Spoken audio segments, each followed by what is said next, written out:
దేవునికి మహిమ కలుగును గాక. ప్రభు పేరట మీ అందరికి వందనాలు, శుభాలు. మరణాత.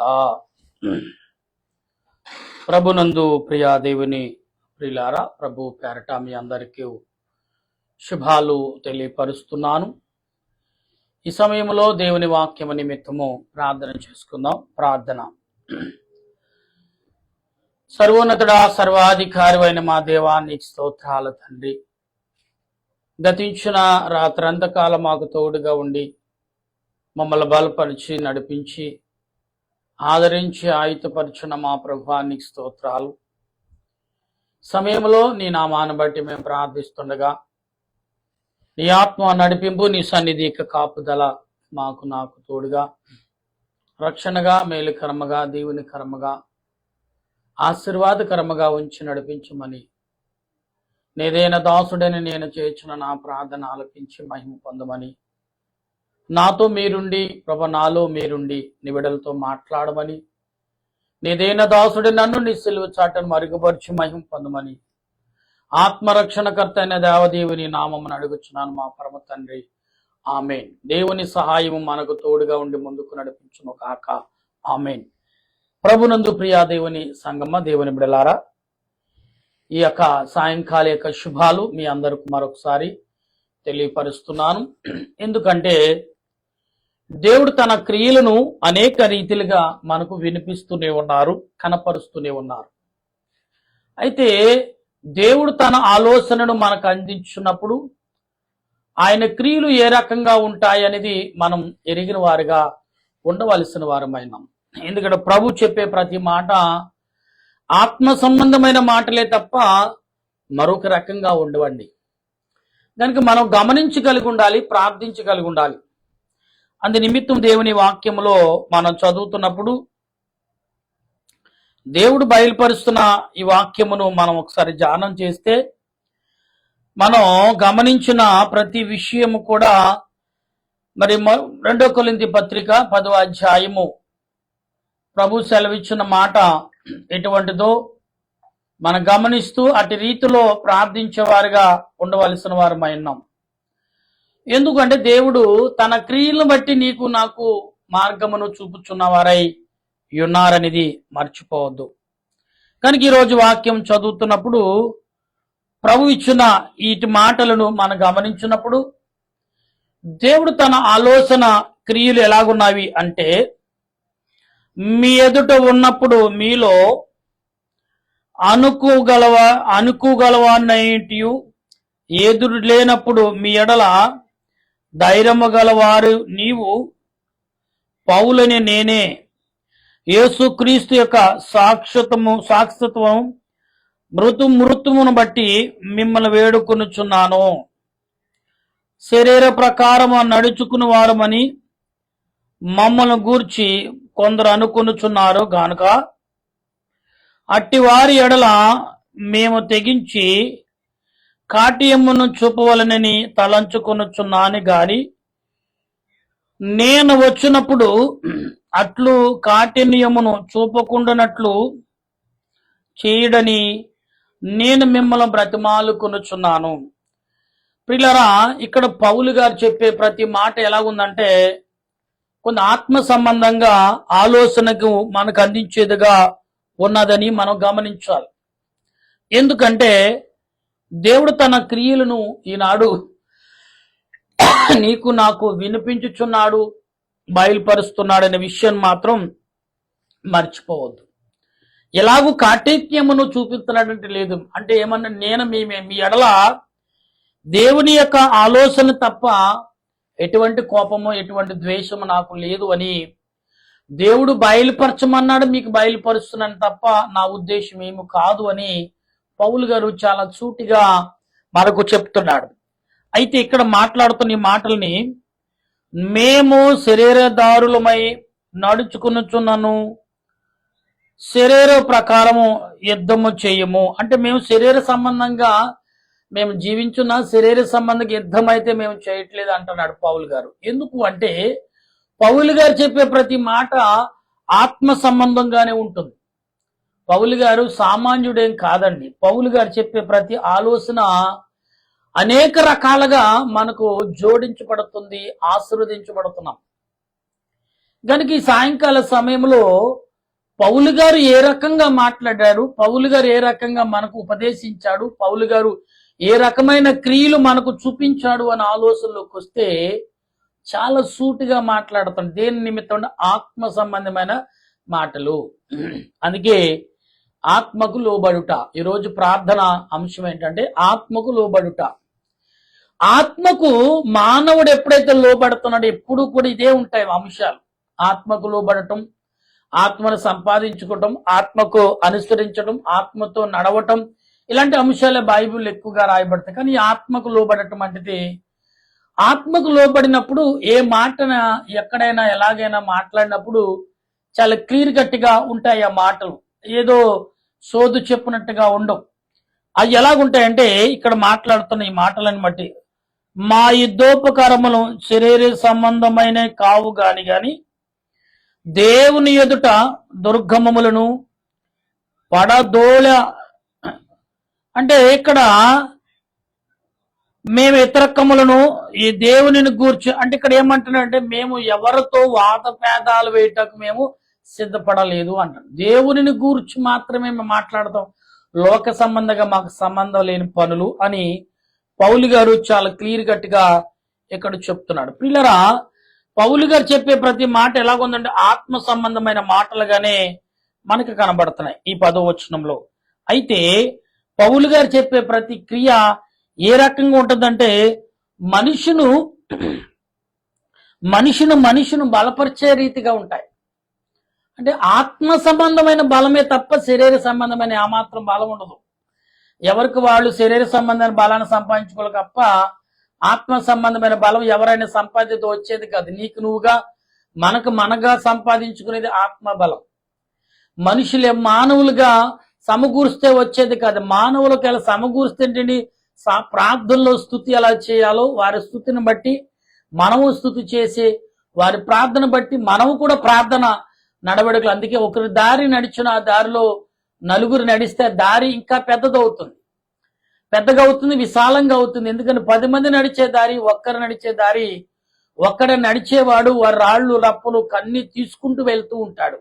వెనకొచ్చే వారికి ఆ దారి చాలా సులువు అయిపోతుంది. అలాగే మన దేశంలో అభివృద్ధి అనేది మొదట ఆనాడు కాలంలో బ్రిటిష్ వారు చేసిన రోడ్లు ఈనాటి వరకు అయ్యే సిద్ధాంతాలు నడుస్తున్నాయి. మనమంటూ మనకు మరి ఎవరైనా అంటే ఇక్కడ బ్రిటిష్ వారిని హెచ్చించడం కాదు. ఇక్కడ అంటే దేవుడిచ్చిన ఆలోచన వారు భేదము లేకుండా వీళ్ళు ఇండియా వాళ్ళు, మేము ఇటాలీ వాళ్ళు, లేకపోతే మేము జర్మనీ వాళ్ళు, మేము లండన్ వాళ్ళమని వాళ్ళు భేదం లేకుండా భూమి మీద మనుషులకు ఎంత రోడ్లు కావాలో, ఎంత మరి పనిముట్టులు ఆ రీతిగా వారి నిర్మాణం చేసుకుంటూ దారి మార్గాన్ని చేసుకుంటూ వెళ్ళారు. ఎందుకు రాబోయే దినాల్లో జనాలు పెరుగుతూ ఉంటారు కాబట్టి వారికి విశాలమైన రోడ్లు కావాలనేది ఒక నియమము చేశారు. అప్పుడు దానిని బట్టి ఆ రోడ్లకు మినాయించిన స్థలాలే అమ్మేవారు.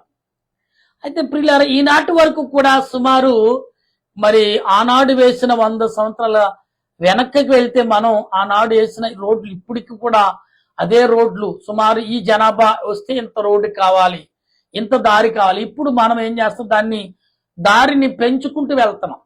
అంటే 100 సంవత్సరాల తర్వాత ఇప్పుడు మన తర్వాత 100 సంవత్సరాలకు ముందుకు వెళుతూ ఉంటే అప్పుడు జనాభా ఎంత ముందు, ఇప్పుడు 150 కోట్లు, అప్పుడు 200 కోట్లు అవ్వచ్చేమో ప్రజలు. 150 కోట్లు ప్రజలు 800 కోట్లు అవ్వచ్చు భూమిలో. అంటే ఇప్పుడు ఆల్రెడీ రాష్ట్రం ఏమంటుందంటే మన ఇండియాలో పిల్లలను పోషించే గవర్నమెంట్ పోషణకరం ఇస్తే ఇలా 10 మందిని కంటా కూడా వెనకాడరు పిల్లలు.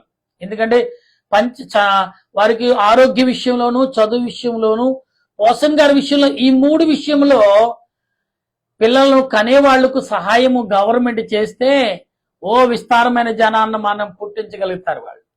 ఎందుకంటే మాటకి ఏదో కనండి అని చెప్తారు, మీకు ఏదో నామకారకంగా ఏదో బియ్యం ఇచ్చో ఏదో కొన్ని నెల 2 నెలలు వచ్చి తర్వాత చేతులు ఎత్తేయటం కాదు. ఇతర దేశాల్లో మళ్ళీ చాలా దేశాల్లో మన ఇండియా తప్ప ఉన్న దేశాలు ఎలాగుందంటే గవర్నమెంట్ వారి దగ్గరే ఇప్పుడు ఉద్యోగస్తుల దగ్గర పన్నులు వసూలు చేసి లేని వాడికి అందరికి సమానంగా పంచుతుంది.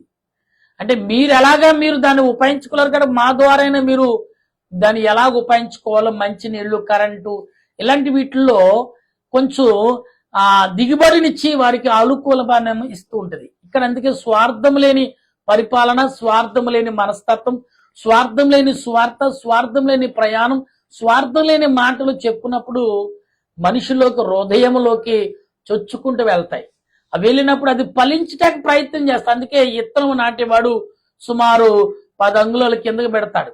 ఇత్తనం 10 అంగుళాలు అంటే అడుగు లోతులో ఇత్తనం పెట్టినప్పుడు గాలి వేయకుండా చక్కగా కొన్ని విత్తనాలు పైన 3 అంగుళాలు 4 అంగుళాలు లోతులో పెట్టాలి.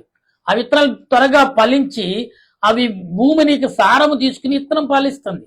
కానీ ఇక్కడ ఏమంటున్నాడు పౌలు గారు, ఎవరు ఉద్దేశించి కాదు కానీ దేవుని నామములో ఆయన ఉద్దేశం. అంటే మనుషులు చేసే పనులు ఎవరు ఉద్దేశంగా చేయరండి, తనకు తానుగా చేసుకుని దేవుడిచ్చిన జ్ఞానము ద్వారా బలపరుచుకునేది తప్ప మరొకటి కానీ కాదు. అయితే ఇక్కడ అంటున్నాడు, ఇంచుమించు ఆటంక పరదోషి ప్రతి ఆలోచనను క్రీస్తుకు లోబట్టి చెడబట్టి మీరు సంపూర్ణ విధేయతను కనుపరుచినప్పుడు సమస్తమైన అవిధేయతనకు ప్రతిదండన చేయ సిద్ధపడి ఉన్నారు. అంటే ప్రతిదండన అంటే మరి ప్రశ్నించేవాడు, గద్దించేవాడు, దండించేవాడు ప్రతిదండన అంటే మనల్ని ఎవరు గమనిస్తున్నారు, మనల్ని ఒకవేళ మనం పొరపాటు చేసే గవర్నమెంట్కి శిక్ష ఉంది, గవర్నమెంట్ ఈ శిక్ష విధిస్తుంది, అయితే సమాజంలో ఈ శిక్ష మనకు పడుతుందని ఎవరికైనా భయము, వణుకులో భయం పుడితే ఎవడు ఏ పాపము చేయడండి. గవర్నమెంట్ చేసే గవర్నమెంట్ చేసే పనిష్మెంట్ చేస్తే ప్రజలకు, అప్పుడు దేవుడు తన పనిష్మెంట్ ను తన ద్వారాగానిస్తాడు. మరి ఇవాళ ఎలాగుందంటే ఒకరేమో మంచి పరిపాలన ఇస్తారు, మరొకరేమో కక్షకతో కూరిన పరిపాలిస్తారు. కొందరేమో అన్ని అనుకూలంగా జాగ్రత్తగా ప్లాన్ గీసుకుంటారు, మరొకరు వస్తారు వాళ్ళు ఆ ప్లాన్లన్నీ గీసి మళ్ళీ సొంతంగా ప్లాన్లు గీసుకుంటాం మొదలు పెడతారు.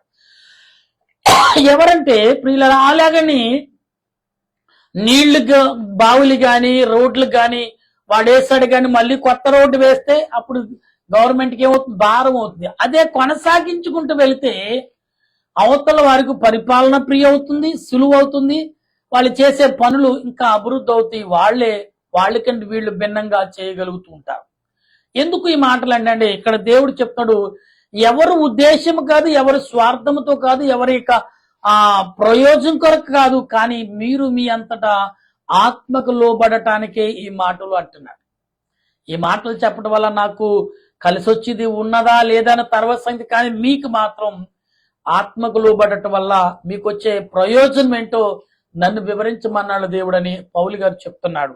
అయితే ఇక్కడ ఏమంటున్నాడు, సంగతులను పైననే మీరు చూచుచున్నారు, ఎవడైనను తాను క్రీస్తు వాడునని నమ్ముకుని ఎడల అతడుకు ఎలాగూ క్రీస్తు వాడో అలాగే మేమును క్రీస్తు వారమని తన మనసులో తాను తిరిగి ఆలోచించుకునవలెను. అంటే ఎప్పుడైతే తనలో తను ఆలోచించుకుని ప్రయాణం చేస్తాడో ఆ ప్రయాణికి అలసడు ఉండదండి. ఎప్పుడు తనలో తను ఆలోచించకుండా ఎవరో ఆలోచన నడితే ఎక్కడో దిక్కున అలసడ వచ్చేస్తుంది. ఎందుకంటే ప్రయాణం గమ్యానికి చేరటం కష్టం. కొందరు అందుకని నీ సొంత అభిప్రాయంతో మాట్లాడాలి తప్ప నీ సొంత ఆలోచనతో దేవునిచ్చిన ఆత్మతో నింపబడి మాట్లాడాలి తప్ప ఎవరో చెప్పారు ఇలా చేయమంటే అది ఎవరంటే అనుభవంతో చెప్పిన వారు, గురువులు చెప్తే ఒక విధానంగా మేలుకరంగా ఉంటుంది. కానీ ఇక్కడ ఎలా ఉందంటే కొందరు గురువులాగా భావిస్తారు కానీ కక్షలు తీర్చుకునేవారు గురువులు కూడా ఉన్నారు. అవునండి, బానిసగా చూసేవారు పైకి నటిస్తారు గురువుల వలె, కానీ అంతరాత్మగా బానిసగా వీడిని చేయాలి, వీడెప్పుడు నా బానిసే అని వారు కూడా లేకపోలేదు. ఇలా అలాగా మమ్మలను మాలోనే కొందరు మా 7గురిలో కొందరు మమ్మల్ని అలాగనే చేశారు. ఇక్కడ ఎలాగుందంటే పరిచర్యలు కూడా ఆ జాతి భేదం, కుల భేదం, మత భేదం కూడా చూపించే పరిస్థితి ఈనాడు కాల సుమారు 10-20 సంవత్సరాల నుంచి ఉంది. కాబట్టి ప్రియులారా దేవుడు అందరివాడు, మతానికి సంబంధించిన వాడు కాదు, కులానికి సంబంధించిన వాడు కాదు, జాతికి సంబంధించిన వాడు కాదు. ఆయన సృష్టి యావత్తుకి సంబంధించిన వాడు. మనం ఏ రకంగా ప్రవర్తిస్తున్నాం, ప్రాంతం వాడువా లేదా కులం వాడువా మతం వాడువా, ఇది మా ప్రాంతం వాడేతను అని అతనికి సపోర్ట్ చేస్తాం. సమానతత్వం కలిగి ఉండమన్నాడు దేవుడు. నీ వాడని సపోర్ట్ కదా, న్యాయం ఎలాగుందో ధర్మం అలా నడవండి. అవతల వాడు నీ వాడైనను బయటి వాడైనా తప్పు సహకరించాలనేదే చెప్తున్నాడు పౌలు గారు ఇక్కడ. ఈ రోజున నీవు గాని నేను గాని మనం ఎవరమైనా ఆత్మ సంబంధమైన విషయాలు కలిగి మాట్లాడినప్పుడు దేవుడు తన క్రియలను అనేక రీతిలుగా మనకు చూపించుచున్నాడు అనే విషయం మర్చిపోకూడదు. అవునండి, ఆత్మ సంబంధమైన క్రియలు ఎప్పుడైతే మనం కలిగి ఉంటున్నామో అప్పుడు దేవుడు తన ఆత్మకు లోబడే రీతిగా మనల్ని చేస్తాడండి. అప్పుడే అనేకమైన విషయాల్లో జాగ్రత్తలు కలిగి మనం ఉంటాం. కనుక ఈ సాయంకాల సమయంలో మీరు గాని నేను గాని ఆత్మ సంబంధమైన క్రియలు మనం కలిగి ఉన్నామా లేదు అపవాద సంబంధాలుగా మనం జీవిస్తున్నామా అనేది దేవుడిచ్చిన ప్రశ్న. అయితే ఇక్కడ పౌలు గారు అంటాడు, మిమ్మలను కట్టుటకే ప్రభు మాకు అనుగ్రహించిన అధికారమును గూర్చి నేనొకవేళ కొంచెము అధికముగా అతిశయపడినను నేను సిగ్గుపరచబడను. అంటే చూసారా, ఒకవేళ ఈ లోక సంబంధంగా నేను అతిశయపడి మిమ్మల్ని ఏమైనా తగ్గించేలాగా నేనుంటే నేను సిగ్గుపడతాను. పౌలు గారు చెప్తున్నాడు, నేను సిగ్గుపడతాను. ఎందుకంటే నేను లోకానికి లోపడుతున్నాను కాబట్టి నేను సిగ్గుపడేవాడిగా ఉంటాను. ఏదో ఒక రోజున మీ మధ్యన మీ ఎదుట నేను సిగ్గుపడక తప్పుదు అని డైరెక్ట్ గా చెప్పి, అదే నీతిగా నిజాయితీగా ఆత్మకు లోబడి మాట్లాడితే సిగ్గుపడే క్వశ్చనే లేదు. ఎందుకంటే ఇవాళ మనం ఆత్మకు అంతరాత్మకు లోబడి ఎప్పుడైనా ఏమైనా మాట్లాడితే ఆ మాటకు తిరిగి ఉండదండి. చాలా ఆ మాట గౌరవం పెరుగుతుంది. ఆ మాటను నీవు ఎప్పుడైతే నీతిగా నిజాయితీగా అది డెలివరీ బయటికి వస్తుంది నీ నోటి నుండి, నీకు విలువ దొరుకుతుంది, నీ మాటకి విలువ దొరుకుతుంది. అందుకనే మాట్లాడేటప్పుడు ఆత్మకును ఆత్మ యొక్క సందేశానికి లోబడి మనం మాట్లాడినప్పుడు మాటకి విలువ దొరుకుతుంది, మనిషికి విలువ దొరుకుతుంది, మాటకి గౌరవం దొరుకుతుంది, మనిషికి కూడా గౌరవం దొరుకుతుంది. అప్పుడు అంటారు, ఎంత మంచి ఆలోచన ఎత్తుంది, ఆ మనుషుడు ఎంత జ్ఞానంతో మాట్లాడుతున్నాడు, ఆ మనుషుడు ఎంత వివేకంతో మాట్లాడుతున్నాడు, ఆ మనుషుడు ఎంత వినయంతో మాట్లాడతాడు, ఎంత ఆత్మీయ తలంపులు కలిగి, ఎంత ఆలోచన కలిగి, ఎంత గౌరవ మర్యాదలతో కూడి మాట్లాడుతున్నాడని ఆ మనిషి నోటి నుంచి మాటను కూడా ప్రతి వారు నెవరవేసుకుంటకు అవకాశం ఉంది. నా ప్రియమైన దేవుని బిడ్డలారా, ఈరోజు నీవు గాని నేను గాని మనము ఒక రీతిగా ఆలోచనలోకి వచ్చినప్పుడు పరిశుద్ధాత్మకు లోబడుతున్నామో లేదో గమనించాలి. ఇక్కడ అంటున్నాడు ఆయన, నేను రాసే పత్రిక వలన మేము భయపడవలని అన్నట్టు కనపడకుండా ఈ మాట చెప్పుచున్నాను. చూసారండి, నేను అన్నట్టుగా అంటే నాకేదో కావాలని నేను మిమ్మల్ని భయపెట్టాలని నేను మాట్లాడతా. నా పేరును పౌలు గారు ఇలాగా అలాగా నేను చెప్పించుకుంటా. దేవుడు ఏమైతే తండ్రి అయితే ఏమైతే చెప్పాడు, ఆత్మ ద్వారా నాతో ఏవైతే అదే నేను చెప్తున్నాను. ఎందుకంటే రేపొద్దు నన్ను అడుగుతాడు, అబ్బాయి నీకు ఇచ్చిన ఆత్మ ఆలోచన ఏంటి, నువ్వు చెప్పింది ఏంటి నన్ను అడుగుతాడు. అందుకని పౌలు గారు అసలు నిర్మోహమాటంగా మాట్లాడతాడు. ఇక్కడ దేవుడు ఏదని చెప్తాడు అదే చెప్తున్నాడు. అసలు కల్పించి ఒకటి వేయట్లేదు, ఒకటి తీయట్లేదు, ఉన్నది ఉన్నట్టుగానే ప్రకటన. అందుకే బైబిల్ ఉన్నట్టుగానే చెప్పమంటది. గొప్పలేం చెప్పొద్దు, లేని చెప్పొద్దు, ఉన్నది చెప్పొద్దు, ఉన్నది ఉన్నట్టుగానే చెప్పు, కల్పించేం చెప్పాల్సిన అవసరంలా.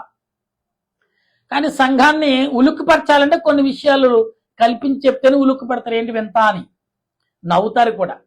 ఎందుకంటే ఇప్పుడు అది కూడా తండ్రి నడుస్తుంది. ఎందుకంటే నవ్వించటం, పొడుపు కథలు చెప్పడం, ఆ మాటలు ఈ మాటలు చెప్పడం, లాస్ట్లో మొదట్లో పరిశుద్ధాత్మతో 2 మాటలు చెప్తాడు, ఆఖరి 4 మాటలు చెప్తాడు. ఈ 3 మాటలతో మొత్తం సమయం అంతా ప్రజలను నవ్వించడం, ప్రజలను ఆకట్టుకుంటే సమయం ఎక్కువ తీసుకుంటాడు. దేవుని ఆత్మతో ఆకట్టుకుంటే 1 నిమిషం చెప్పినా 2 నిమిషాలు చెప్పినా అది వారి హృదయంలో ప్రింట్ అవ్వాలి. అందుకే ఇవాళ అలాగూ కొందరు కొన్ని రకాల, అందుకే బైబిల్లోనే పొడుపు కథలనే మాటలు ఉన్నాయి. అవి సంస్కృతిలో మీ వర్ణించుకుంటే అవి పొడుపు కథలకైనా వస్తాయి బయటికి, చక్కగా ఆనందంగా అబ్బో పూసలు గుచ్చినట్టుగా అది అలంకరించబడుతుంది అనేది పౌలు గారు, దేవుడు, భక్తులు అనేకులు చెప్పారు బైబిల్ గ్రంథము నుండి. అయితే ఇక్కడ అంటున్నాడు, మనం మాట్లాడుతూ ఈ మాటలు బంతలు అంతలో ఘనమనివి అంతలో కలివైనవి గాని అతడు శరీర రూపమునకు బలహీనుడు, అతని ప్రసంగము త్వరగా ముగిననే ఒకడు అనును. అంటే ఇంకా చెప్తే బాగుండితను అంటే ఆత్మకు లోబడిన వాడు, వాక్యానికి లోబడిన వాడు, ఆ మాటకు లోబడుతున్న వాడు ఏం చేయాలి? ఇంకా ఏమని చెప్తే విందాం, ఇంకా నెవరు వేసుకుందాం. అందుకనే మరియా అందుకున్నంట. ఎవరు? మగ్దలేని మరియా అనుకున్నదంట. మగ్దలేని కదా, మరియా లాజరు అక్కగారు. మరి మార్తా మరియా అనుకున్నప్పుడు ఒకరోజు మరియా లాజరు మరి వారింటికి యేసుప్రభు వెళ్ళాడు. యేసుప్రభు మొదటిసారి వచ్చాడు, కూర్చుని మాట్లాడుతుంటే యేసుప్రభు నోరంక ఆయన అలాగే చూస్తుందంట. మనసులో అనుకున్నది యేసుప్రభు గుప్పుడవుతే బాను గుడికి మింగి గుండెలో దాచేసుకుందన్న ఆయన్ని అన్నప్పుడు యేసుప్రభు సిరినవ్వురవి, మరియా అంతగా ఆనందపడుతున్నావా అన్నారంట ప్రభు. అప్పుడు లేదు ప్రభా, నీ మాటలు వినాలని ఆశ ప్రభా అన్నదంట మరియా. అందుకే అంత ప్రేమ, ఆత్మ తలంపులు ప్రేమ కలిగింది కాబట్టి తరచుగా ప్రభు లాజరు అంటే మార్తా మరియా లాజరు కుటుంబాన్ని దర్శించి వారి విందును స్వీకరించేవాడు ప్రభు. అలాగే ఆత్మకు లోబడిన నిన్ను దేవుడు నీ కుటుంబంలో నిత్యము నివసిస్తాడనేది మర్చిపోవద్దు. అయితే ఇక్కడ అంటున్న మాటలు మనం గమనించినప్పుడు, మేము ఎదుట లేనప్పుడు పత్రికల ద్వారా మాటల యందు ఎట్టి వారమై ఉన్నామో, ఎదుట ఉన్నప్పుడు క్రియందును అట్టి వారమై ఉందుమని అట్లని వాడు తలంచుకొనవలెను. మేమున్నా లేకపోయినా మేము ఉన్నట్టుగా మా మాటలు ఒక పుత్రము ద్వారా, ఒక ప్రతీక ద్వారా, ఒక నువ్వు రాసుకుంటే ఆ మాటలు మేము ఉన్నట్టుగానే కనపడతాయి. అవును, యేసు ప్రభు మన మధ్యలోండి, కానీ ఆయన ఏమన్నాడు? యోహాను సువార్త ఆది ఎందు వాక్యం అనేది, వాక్యము దేవుని యొద్ద ఉంది, దేవుడే వాక్యమడు, దేవుడే ఏంటి వెలుగై ఉన్నాడని చెప్తాడు. అంటే దేవుడు అన్ని రకాలుగా మన మధ్యన ఉన్నాడు. అంటే ఆయన మనతో శరీర రీతిగా మన కంటూ కనపడకపోయినా వాక్యం అనే రీతిలో ఆయన మనతో ఉన్నాడు. ఇక పౌలు గారు అది అంటారు, మేము లేకపోయినా మా మాటలు మీతో ఉన్నాయని మీరు భావించుకోండి, మా పత్రికలు మీతో ఉన్నాయని గ్రహించండి. మా పత్రికలు అనగా మేము ప్రభు మాటలు మీతో ఉన్నాయని గ్రహించండి. మా శరీర సంబంధంగా మేము మీతో ఉన్నామని కాదు, కానీ ఆత్మ సంబంధంగా దేవుడు మీతో ఉన్నాడని గ్రహించండి అని పౌలు గారు చెప్తున్నాడు. ఇక్కడ ఏమంటున్నాడంటే,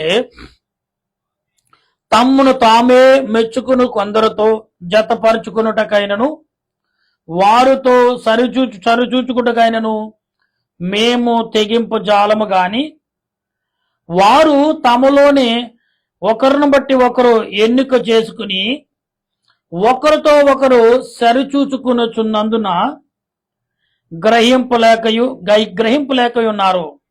చూడండి, ఒకరినొకరు చూసుకుని గ్రహింపలేక ఉన్నారంటే ఒకరి ఎడల ఒకరు ప్రశ్నించుకోకుండా వారంతటి వారు గ్రహింపలేక, అందుకే ఒకరి ఎడల ఒకరు ప్రశ్నించుకుని ప్రశ్నలో విలువ ఏంటో తెలుసుకున్నప్పుడు అప్పుడు అర్థం. అందుకనే ఒక విలువైన విషయం తెలుసుకోవాలంటే ఎక్కడైనా విలువైన చోటుకి వెళ్ళి 10 మందిని మనం అడుగు తెలుసుకోవాలి. తెలియని చోటుకి వెళ్ళినప్పుడు అయ్యా ఈ దారి ఎటు వెళ్తుంది, ఇక్కడ పలానా చోట వస్తువు దొరుకుతుంది, ఎక్కడ అని అడుగు వెళ్ళి మరి తెచ్చుకుంటాం.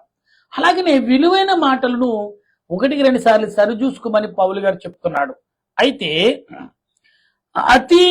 అతిశయపడము గాని మీరున్న స్థలము వరకు రావాలని దేవుడు మాకు కొలిచి ఇచ్చిన మేరకు లోబడి ఉండుట అతిశయించుచున్నాము. మేము క్రీస్తు వార్తను ప్రకటించుచు మీ వరకు వచ్చి ఉంటేమో గనుక మీ వద్దకు రానివారైనట్టు మేము మా మేర దాటి వెళ్ళుచున్నాము. ఇక్కడ ఏమన్నాడు చూసారా? 14 వచనాలు ఈరోజు మనం చదువుకున్నాం. ఉన్నది ఉదయకాలం మనం చదువుకున్నాం. ఇక్కడ ఏమంటే మేము మీ వద్దన రాలేమని అనుకుంటున్నారేమో, కానీ ఆత్మ సంబంధంగా దేవుడు మిమ్మల్ని మీ యొక్క విషయాలు మాకు చెప్తూనే ఉన్నాడు. దాని నిమిత్తం మేము ప్రార్థన చేస్తూనే ఉన్నాయని పౌలు గారు చెప్తూనే ఉన్నాడు. ప్రభునందు ప్రియులారా, ఈ సాయంకాల సమయంలో ఈ 20 నిమిషాలు ప్రార్థన వాక్యము వింటున్న మీరు నేను, పౌలు గారు ఏమన్నా మేము మీ దగ్గర లేమనుకుంటున్నారేమో, మీతో లేమనుకున్నారని కాదు కానీ మేము లేకపోయినా మేము నేర్పే ప్రార్థన రూపంతో మీతో ఉన్నాం, వాక్య రూపంతో మీతో ఉన్నాం. ప్రభు ప్రకటించిన మాటలు మీరు లోబడి జీవించండి. ఎవరిష్టమైన జీవితం అని కాకుండా ఒక్కసారి ఆలోచించి ఆత్మకు లోబడి చేయండి పనులు. అప్పుడు ఆత్మ మిమ్మల్ని ఎలాగ మలచాలో, ఎలా బలపరచాలో, ఎలా నడిపించాలో, ఎలా మాట్లాడాలో, ఎలా జీవించాలో ఆత్మ నీకు ఉపదేశిస్తుంది. అందుకే ఆదియందు వాక్యము దేవుడయ్యుండెను అన్నాడు. వాక్యము జీవారాధమై నీలో నివసించును అనే మాటను, జీవాధారం అంటే వాక్యం నీకు ఆహారమును జీవమును ఆధారమై నీలో నివసిస్తుంది అంటున్నాడు. అంటే వాక్యము ద్వారా నీలో ప్రభు అయి ఉండాలి. ప్రభు యొక్క ప్రతినిధిని మాత్రమే. నేను వచ్చేదో నిన్ను శ్రమ నుండి శోధన నుండి తప్పించాలని మాత్రం అనుకోకండి. ఆయనే నిన్ను తప్పించాలి, ఆయనే నిన్ను బలపరచాలనే విషయము మర్చిపోవద్దనేది పౌలు గారు చెప్తున్న మాటలు. నా ప్రియమైన దేవుని బిడ్డలారా, ఈ సాయంకాల సమయంలో వింటున్న మీరు నేను, మరి అనేకమైన రీతిలుగా అనేకమైన సంఘటనలు భూమి మీద జరుగుతూనే ఉన్నాయి. అయితే ప్రతి వారు కూడా ఆలోచించి జాగ్రత్తగా నడగల కృపను పరిశుద్ధాత్మ దేవుడు ఈ సాయంకాల సమయంలో మనందరికి అందించి మేలుకరముగా ఆత్మకు లోబడి జీవించే తలంపును దేవుడు అందించును గాక. ఆమేన్. ప్రార్థన చేద్దాం. ప్రేమగల మా ప్రభువా, నీకు వందనాలు. దయగల రక్షక, నీకు స్తోత్రాలు చెల్లిస్తున్నాయి. ఈ సమయంలో మా ప్రియులు నీ బిడ్డలతో చక్కటి మాటలు పౌలు గారు కొలింది సంఘాలకు నేను అందించున్న మాటలు ఏమైతే ఉన్నాయో ఆ మాటల ద్వారా గొప్ప మాటలుగా ప్రతి అధ్యాయము 2 ప్రసంగాలుగా వివరిస్తూ చక్కగా క్లుప్తముగా వివరిస్తూనే ఉన్నాను. అందుకే నీకు వందనాలు చెల్లిస్తూ ఇచ్చిన తలంపును బట్టి, నువ్వు ఇచ్చిన ఆలోచన బట్టి మేము మాట్లాడుచుండగా ఈ లోకము అనేక రకాలుగా ఉండొచ్చు, కానీ నీ వాక్యము మమ్మల్ని బలపరుస్తూ, నీ వాక్యం మమ్మల్ని సరిచేస్తూ, నీ వాక్యం మమ్మల్ని ఆదరిస్తూ ముందుకు నడిపించింది, వెలుగుగా మాకు తోడుగా ఉన్నది.